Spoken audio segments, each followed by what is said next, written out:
I am currently in $133,000 in debt. My 2024 Amex Wrapped, not as a rich person, but just as a financially irresponsible 25-year-old. Americans' credit card balances have hit an all-time high of more than $1.2 trillion. Okay, so today we have another round of insane credit card debt to look into, with the overall household debt climbing to $18 trillion recently, and the average credit card debt per person for Gen Z is $3,456. Millennials, you have $6,932, and Generation X with $9,557, almost $10,000 each. And unfortunately, these figures are only climbing higher when more data comes out. So today we're going to be looking at a ton of different clips along with some comments from you guys from previous videos. So if you want to be featured on a future video, leave it in the comments down below. And today we're going to start off with a bunch of people's debt numbers because this seems never ending. I recently posted about the fact I'm 26 years old and I'm in $95,487.73 worth of debt, and I want to talk about it. Up until 24 hours ago, I did not know that was actually the total of all of my debt, credit cards, and student loans.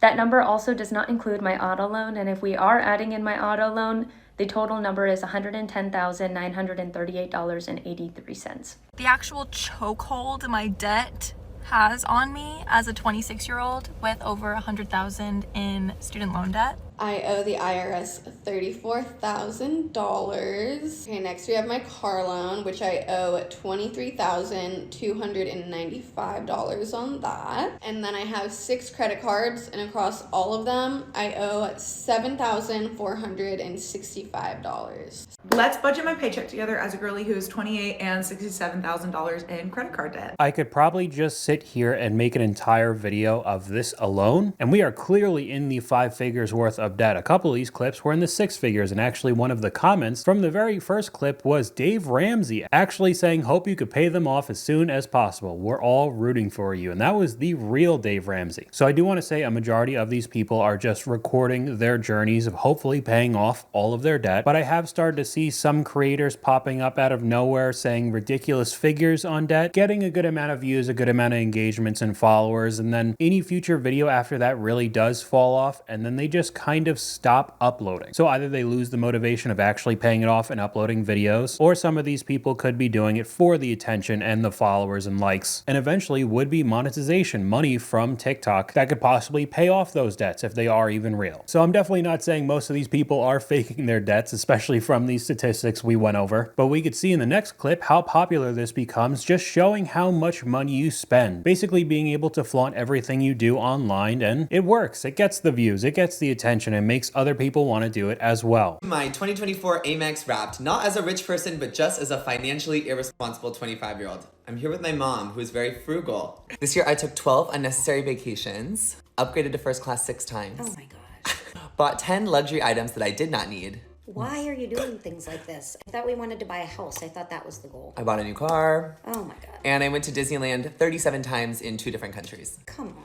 Travel. Where did we go this year? Bahamas, Las Vegas, Hawaii twice, London twice, Berlin twice, Greece, Cabo, Paris, Pennsylvania, Catalina, and New York twice. For food, we tried 15 new restaurants this year. Finally got a reservation at Carbone, very exciting. And we spent a total of $14,685 at restaurants this year. Completely unnecessary. Transportation. We called 300 plus Ubers this year. Most of them were Uber Blacks.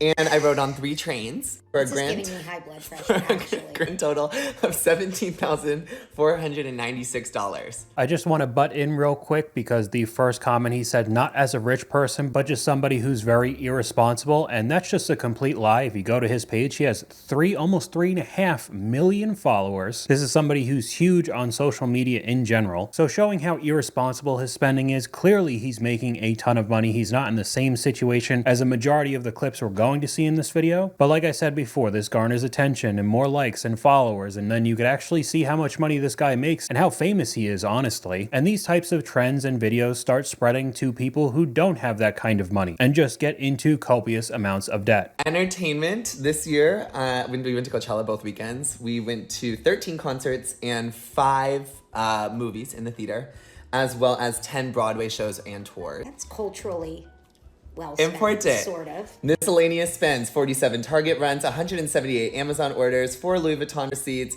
57 Air One trips, 32 Zara receipts, 57 Air One trips? and 4 trips to the Real. Yeah, I think that you're not going to be able to buy a house in the near future if this continues. This year in total on my platinum and gold cards, I spent $93,355 on the platinum and Shay, this is kind of $32,771. obscene. That is the dumbest thing I've ever heard of. And we go look at the comments. I'm sorry, 57 Erewhon trips gagged both of us because that alone. If you don't know what Erewhon is, it's basically Whole Foods on steroids, unbelievably expensive, only in the LA area where the ultra rich live. In 1 year, you're either rich or severely in debt. And he is rich, even though he's trying to make it look like he's a normal person. If people didn't really know who he was or know any better, they could try to start following the footsteps because alone this comment, not even the video, this comment got 167,000 likes. Oh man. So we can look at the recent figures that came out for credit card debt in general. Americans' credit card balances have hit an all-time high of more than $1.2 trillion. That's according to the Federal Reserve Bank of New York. Overall household debt is also at a record high of more than $18 trillion.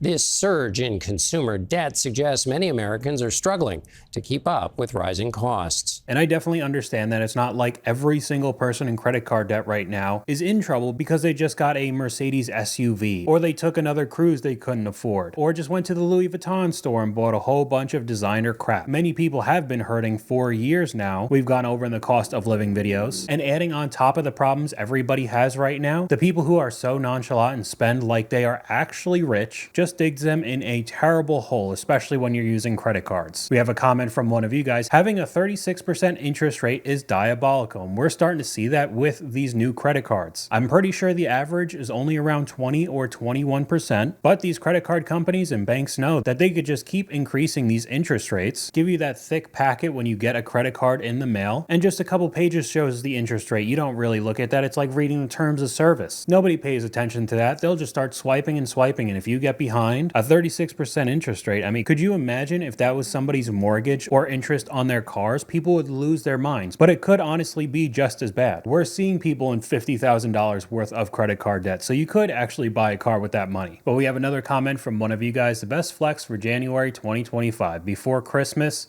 0 credit card debt, and after Christmas, 0 credit card debt. Because even with all the problems everybody was going through, from Black Friday all the way up to New Year's, if I went to any of the stores around me, any of the malls, they were so packed. There were more people than I've ever seen in my life. I'm also pretty sure numbers came out. There was record-breaking spending when it comes to shopping for the holidays as well. And as we're clearly seeing, this is all going on to a piece of plastic everybody's swiping or tapping. But we do have a positive comment from one of you guys. I know this is a pretty negative video. I remember when I was about $9,000 in credit card debt when I started watching your videos. Now it's paid off and I'm still watching. So it's not all doom and gloom 100%, okay? There are people paying off the debt and turning around their finances, and hopefully that's what these videos persuade people to do. Watching the 5 and 6 figures worth of credit card debt and people laughing it off because either they don't care and they're never going to pay it off, or it's just funny and they want to share it for views. Just absolutely destroying their lives. And if I could show you some of these clips, hopefully it'll persuade you guys to not be in their situation like this next clip.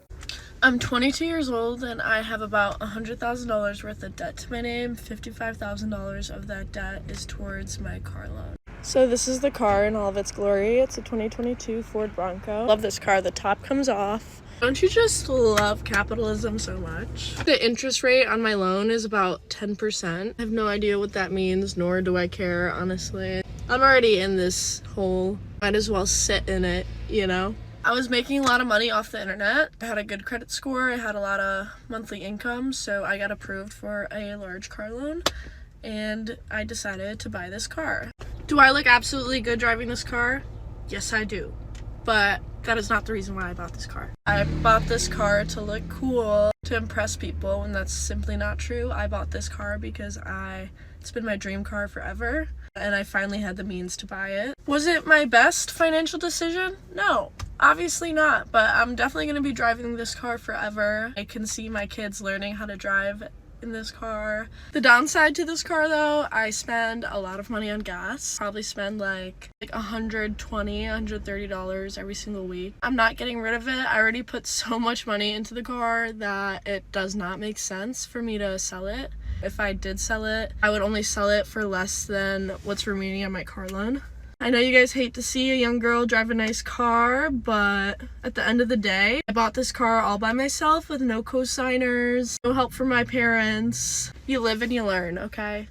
All right, so we got a couple things to go over. First, you got the Bronco two-door. I mean, actually, first, you got a Bronco in general. I'll be the first one to say, I like the way that they look. I like the four-door, first of all. I think the two-door looks like you just shrunk it. I know it's very similar to the two-door Jeeps, and it's just not my taste. But you take away some of the practicality, even though it's still $55,000 for a two-door. The other thing with people's dream cars all the time, this was really your dream car forever, because the Bronco that she's currently in came out in 2021. I highly doubt her dream car when she was a little kid was the original Bronco then, because this one didn't exist yet, and people saying that it's their dream car is just another excuse most of the time. It's just something they've liked for the past couple of years and now decided to purchase it, and when something new and shiny comes out in a couple of years, that'll be the new dream car. So I highly doubt her children are going to be learning how to drive in this vehicle. Again, I will say, I like the way the Bronco looks. I know that they are very unreliable, so there's a good chance that this vehicle won't even make it to their kids learning to drive. And now the car's worth less than the loan she has on it, negative equity, and she's not going to sell it. But we could look at some of the comments. 10% on a $55,000 car with a $1,300 a month payment is nightmare fuel. Don't blame capitalism on this. It's just poor decision making. I thought that was funny in the same breath. She didn't even know what an interest rate was. Hey, so you don't have the means to buy it if you're in debt. Hope that helps. Good credit score, but got approved for 10% interest. Complains about capitalism, but still buys a $55,000 car. We've seen a little bit about this creator, and she's, let's just say, not great with her decision making. I am currently in $133,000 in debt. $110,000 of that is strictly just on my camper, my truck, and my baby mama's car. Then I have about $8,000 worth of credit card debt a month because I use my credit cards to pay for most of my bills, and it also helps increase my credit score. I also work in the oil field, so I don't feel too bad, but I just have to make sure that I do continue to do a good job at my work, because if I don't, then I would lose a lot of money. So his thought process was only $8,000 worth of credit card debt, but it was okay because he was paying his bills with it, and that would increase your credit score. Well, if you don't pay the card off, the credit score is going to go down, and that $8,000 will get a lot worse whether you have 20% or 36% interest. And I know he's in the oil field. If you look any of those videos up, you can make a lot of money, but you're basically sleeping in your truck every day, which is why he's also in the $100,000 plus for the camper and his truck and everything else. So he's still in the red for that right away, and he says he has to keep doing a good job or he would get fired and lose a ton of money. And in this job market, we've seen time and time again, very, very unforgiving. So he's on a path right now that he cannot make any more mistakes or his life would get way worse. But then you look at the comments and it makes this clip look not that bad. Don't feel bad. I'm $247,000 in debt. You're good. The next 4 years are going to be wild. Stack that money. But it's not like working at the oil field is easy. Yes, of course you're going to make a lot of money. You're going to be away from your family and sleeping in your pickup truck all the time, but it is also physically demanding with all of the trades. Doing these types of jobs for years and years and decades even, with the good pay, could really take a toll on your body. Another comment, the more money you make, the more you spend. And we saw when we went over some of the Dave Ramsey clips with the callers that were making hundreds of thousands, I mean like $300,000 a year. Crazy life-changing money that anybody would be happy to make, and they would be in $800,000 worth of debt because they started buying a whole bunch of trucks and a vacation home along with their huge house, and just making their problems even worse when they could have a really nice life. And another one, me at 25 being $400,000 in debt, and with the laughing emoji. Love it. We have a very true statement from one of you guys. You know what's interesting? If you want to travel to the US, you need to have a credit card. A lot of places don't even allow payments using debit cards or cash now. Cashless is a huge thing. I had to get a credit card just for the trip, pay with it, and instantly pay the debt via app using my debit card. That's so ridiculous. Now, at least for me, I only use credit cards because I have never missed a late payment in my entire life. And if you really know what to do with the credit cards, you get extra points and miles and cash back. I think everybody knows this, but you have to be smart with it. And honestly, some people just don't think like that. They get a credit card and they think it's free money, and it's a borderline addiction, swiping as much as they possibly could, just racking up tons of debt. So when there's more and more places not allowing cash to be used or debit cards, it makes it a little bit harder for some people not to go in debt. The defaults on credit card loans are the highest they've been in over a decade. Industry data shows lenders wrote off $46 billion in seriously delinquent or late loan balances in the first 9 months of this year, up 50% from last year. Moody's Analytics says the bottom third of consumers are just tapped out, with the savings rate near zero following years of high inflation and interest rates.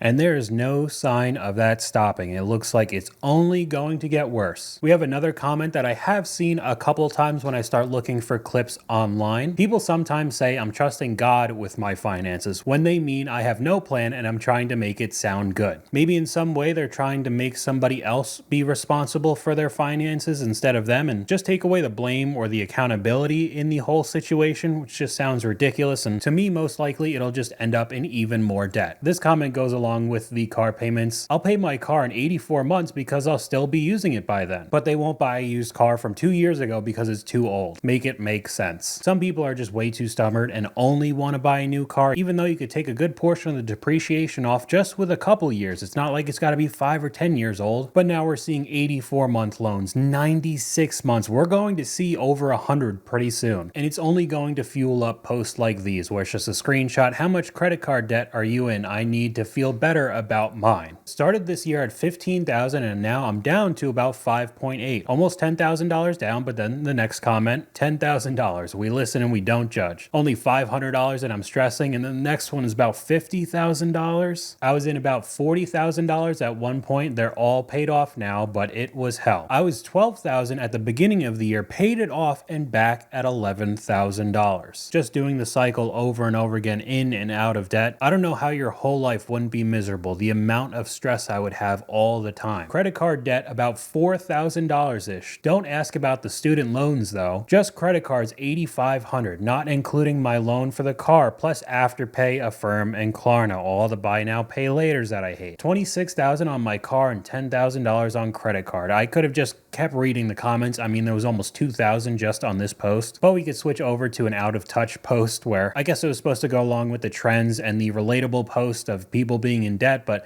next time you tell someone you're making over 100K, they're living above their means. Remember this, my husband just texted me that he grossed $194,000 this year. Then he texted me his net pay, which is $132. Yes, of course taxes are going to be brutal. An extra $60,000 would go pretty far for almost anybody, but you're still talking $11,000 a month net. And then you start seeing the crazy payments. A $4,600 mortgage. Yes, we can afford it. Upper middle class and rich are not the same thing. I don't know what kind of post this was supposed to connect to and be relatable with, but we deserve our dream home. We don't deserve to be taxed to death, and that doesn't include my income. Now, I don't think anybody's going to be too thrilled about paying their taxes every single year, but this is clearly a lot more money than most people are making in the country, and then having an almost $5,000 mortgage saying that we deserve our dream house, definitely not a good look to post on TikTok. My net income is $95,000. I feel like I'm swimming in cash because I don't make financial choices like a $4,600 monthly mortgage. I also drive an old paid off vehicle. I'd rather spend the money on experiences and vacations. $4,600 mortgage. I make $150 gross with a $1,500 mortgage on 5 acres with a pool. So I guess that most likely giant McMansion that's almost $5,000 a month probably wasn't the best financial decision, but we could go to one of the skits about people with a ton of credit card debt. New Year's is definitely the best time to travel. We come here every single year. We usually do the all-inclusive package. Just includes the drinks, the meals, the activities, the excursions. Just makes everything a little bit easier. I will say it's a little bit of a hike getting over here, so I will admit we fly first class every single year just to treat ourselves a little bit. It's definitely a pricier trip, but that's completely fine because we can afford it. We've watched this guy a couple times. He has some pretty funny skits, but it is pretty true, with countless comments from you guys saying family members or coworkers, people that you knew, didn't have nearly as much money as they're spending. They're still going on vacations all seasons of the year. It's not just the summer cruise. Now they're going to a warm tropical island in the middle of Christmas to get away from the winter. I mean, just racking up all of this debt. And the girl math saga is still going strong, unfortunately. No, I know. So $27 a day. Yeah, for a year. Really? $10,000, a $10,000 Bottega bag that you're gonna use every day.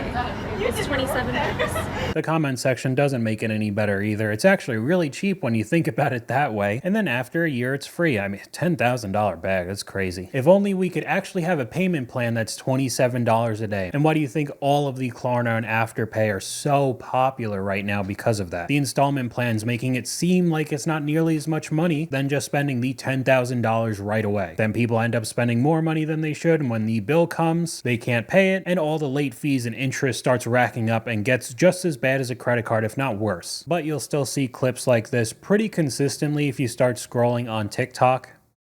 I'm 28 years old and I got all the old timers at work telling me, don't go buy toys, save your money. One day you're gonna have to retire. That one day I could die too. I could die at 30. Spend my money on all kinds. Go buy a boat. Just go buy a boat. Cause all them fuckers up at the plant, they're all miserable. Every one of them miserable as can be because they never bought a boat. They never bought a nice truck. They never bought shit. They just sat around miserable all the time. They tell me that shit all the time. They say, yeah, you know, you need to think about your retirement. When? At 75? So don't do shit till I'm 75 and then die? Nah. Rather just go buy a boat. I'd rather go drop about $200,000 on toys.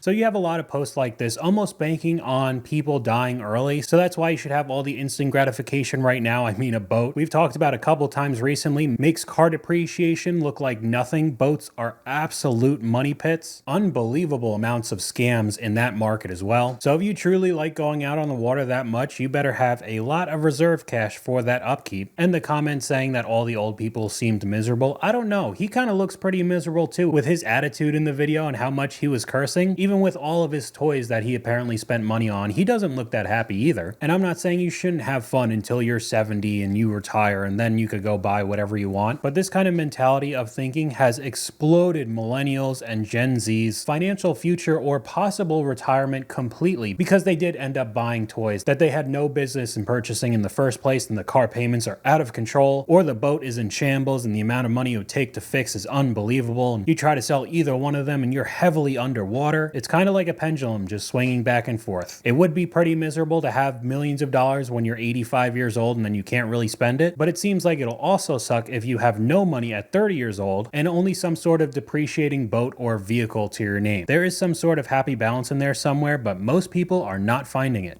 I don't care what anyone says. I don't consider a car loan real debt. There are two things actually I don't consider real debt. Car loan and then medical debt. Car loan is pretty obviously, if you live in America, who doesn't pay a car payment every single month? Maybe a few people here and there, but like most people do.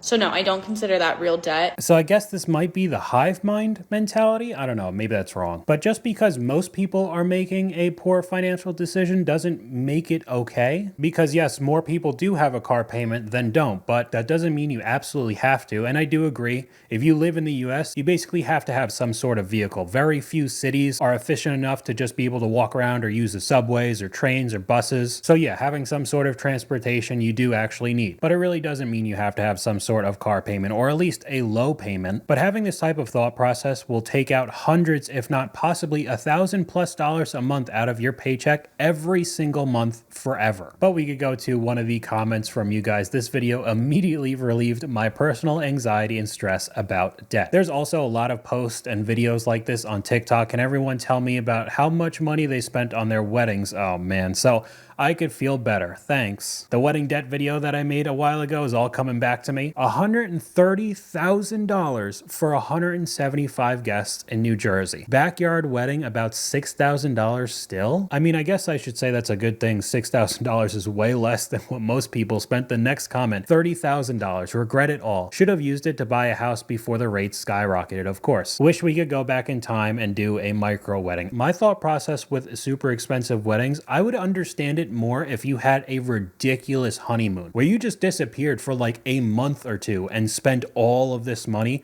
traveling around the entire world with your new partner. I feel like that's better money spent than a one-night party for your friends and family. I'm not saying you shouldn't have a wedding, period. I just feel like it would be a lot more fun to take that money and see the world or go on vacation for an extended amount of time. But I guess a lot of people don't think that way. They want to have the one night, the one party that's super extravagant and really expensive, and kind of falls into the same situation keeping up with the Joneses because somebody else's wedding looks super nice, so now mine has to be. And then everybody gets into a whole bunch of debt. Another comment from one of you guys: my wife had $90,000 in student loan debt when we got married in 2011. Started making regular payments, and then during COVID, the student loan interest pause, we started hitting it hard. Had all of it paid off in 2022. I paid all of mine off the day it went back into effect when all the COVID mandates were lifted and the interest pause. As soon as that started rolling again, I just completely paid it off just so I never had to deal with that again. Oh, Orly, you buy so many concert tickets. Oh, Orly, that's so much money. That's bad financial decisions. Can I inform you? I bought 3 concert tickets yesterday, okay? I spent less money on the concert tickets than my best friend spent on her White Fox order. Girl math, I made money. I wanted to add this in because more people are talking about concerts recently and how unbelievable the prices are, because it's kind of a monopoly right now with like Live Nation and all the Ticketmasters, a lot of the Vivid Seats resell stuff, the extra fees that go along with it. Some bands that you want to see are just ridiculously expensive. So yeah, I guess it's a better decision than just ordering a whole bunch of stuff from White Fox, which is a clothing brand if you don't know what that is. But comparing two not great financial decisions doesn't make one of them right, especially when you look at the description of this. If 2 wealthy, young, handsome men want to help out 2 girls, we'd be grateful. Hashtag bad financial decisions, hashtag girlhood. That's great. But I'm starting to see a lot more of the cash advance and BNPL ads throughout all social media right now, and it's even starting to target self-employed people. Yeah, so if you're self-employed and need some cash, this is all you're gonna do. Just go to Giggle Finance. This is a website tailored to gig workers, freelancers, independent contractors, and small business owners. It offers a product called Giggle Advance, which provides you with cash when you need it. The application process is simple and takes less than 10 minutes. Whenever I start seeing a ton of these ads pop up, you know it's not a good sign with the economy. Everybody's looking for a little bit extra money to pay the bills right now. The cash advance, the payday loans, the buy now, pay later. Everything to make it seem like they have a little bit more money or they're not spending as much money. But these companies end up not working at all. I've seen a lot of comment sections where it's just a complete scam, or they take advantage of people not being able to pay it back, and the interest rates and all the fees start racking up. And I mean, that could snowball and get bad enough that you could be one of these people in this video. But we're going to end it off with this clip that I don't really know what to think about it. We just kind of have to watch it. What I'm about to show you guys is going to upset a lot of people. If you have a collection on your credit report or you have debt collectors calling your cell phone every day, don't skip this video, because the FTC just put out a massive list of all banned debt collectors. So if you have a collection on your credit report, search this list. You can look it up on ftc.gov and see if they're in here. These are all the companies that got caught violating the FDCPA law and have now been completely shut down, which means if they're on your credit report, they are no longer allowed to report to your credit. Now, if for whatever reason you don't find your collector on this list, not to worry, I'm making a part 2 of how you can still get it removed even if they didn't make this ban list. It's already going to be there. Hop over to part 2 and I'll show you how to get them removed. So I feel like if you just watch this video really quickly on surface level and you have a whole ton of debt, in your mind you might think that all of your debt is just absolved. Most likely that's not the case, but that could turn into even more spending and more debt, just because some of these debt collectors finally got in trouble because they were most likely doing illegal stuff. I think that's as much as I can handle today. We've seen a lot of people in a lot of debt and I think I am tapped out. So that's all I got for you guys today. Let me know what you guys think in the comments down below. YouTube thinks you'll like this video popping up on screen right now, but hopefully you guys enjoyed this video. If you did, please leave a like and I'll talk to you guys later.